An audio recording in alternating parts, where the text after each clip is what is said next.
Welcome to Java Programming, Unit 2, Exception Handling.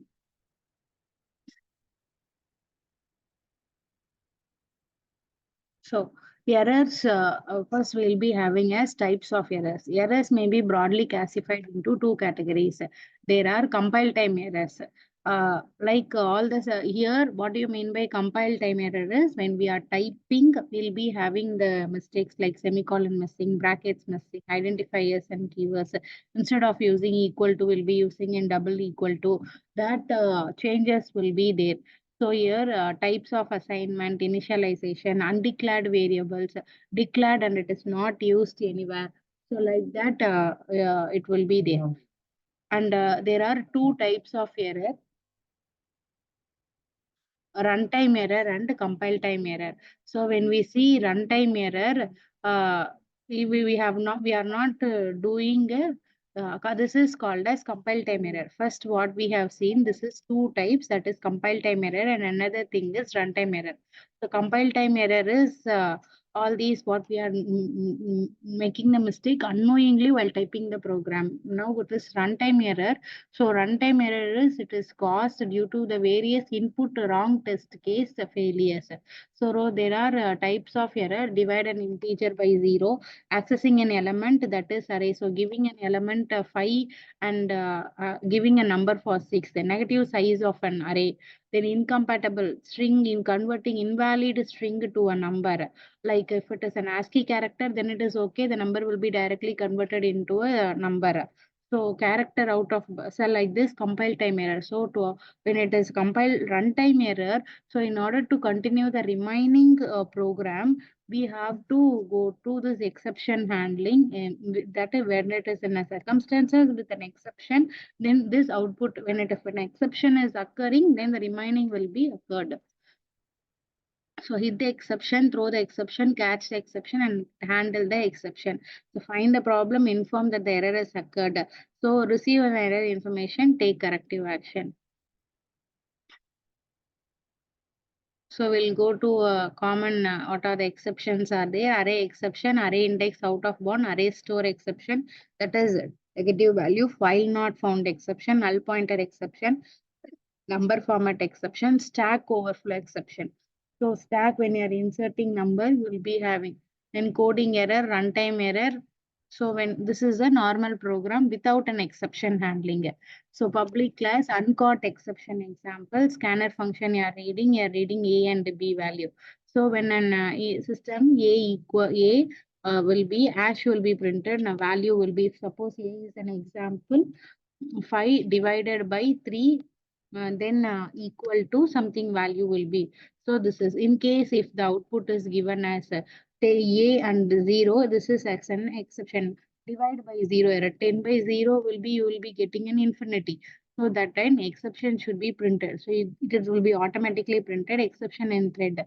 So the remaining program should need be continued. So here we are using try block statement that causes an exception, exception object error, catch block statement that handles the exception, exception handler.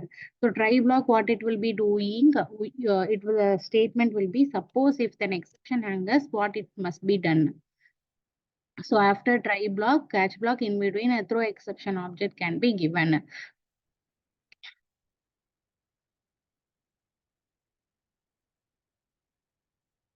So syntax of exception handling, try block, statement, catch, exception. The try block can have one or more statement that could generate an exception. The remaining statement in the block are skipped and execution jumps to the catch block. The catch block to have one or more statement that are necessary to process the execution. So here we'll be coming to divide by 0 error without exception. So without exception, the same program public quotient, when the scanner class is called, you'll be answering. So here you'll be getting in all these types of exception. So if they enter 10 different types of output, 10, 7, you will be getting 100, 0, then it is divide by 0. And instead of 0, if you're going to give hello, then it is input mismatch exception. So always the main thread will be having an exception. Now, how we are going to have an exception handling process? How we are going to handle is,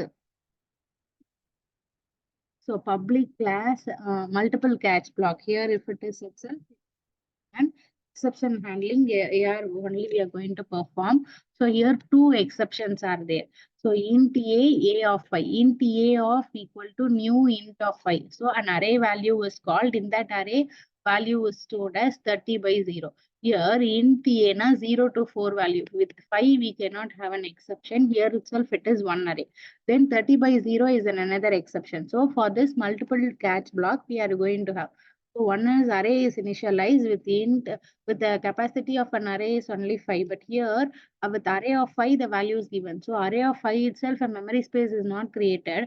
And in the same case 30 by 0, in the 0 case you will be having only 0. 30 by 0 is an action divide by 0 error exception. So system.out.println arithmetic exception occurs. Catch array index out of bound index. So this is arithmetic exception occurs. So for 30 by 0. Next is array index out of whatever the exception occurs, the parent exceptions. Otherwise, the remaining will be continued. The rest of the code will be printed. So what it is given in the statement that so first exception it occurs, then the rest of the code is printed.